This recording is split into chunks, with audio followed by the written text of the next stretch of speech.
ก่อนอะไรอ่ะปลาโอ้ยทำได้เหรอ ไป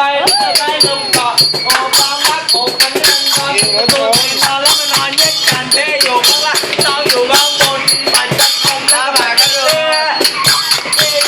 ไอ้ตัวร้องไหลยังไงยังดูน้องเลยก็เกินไป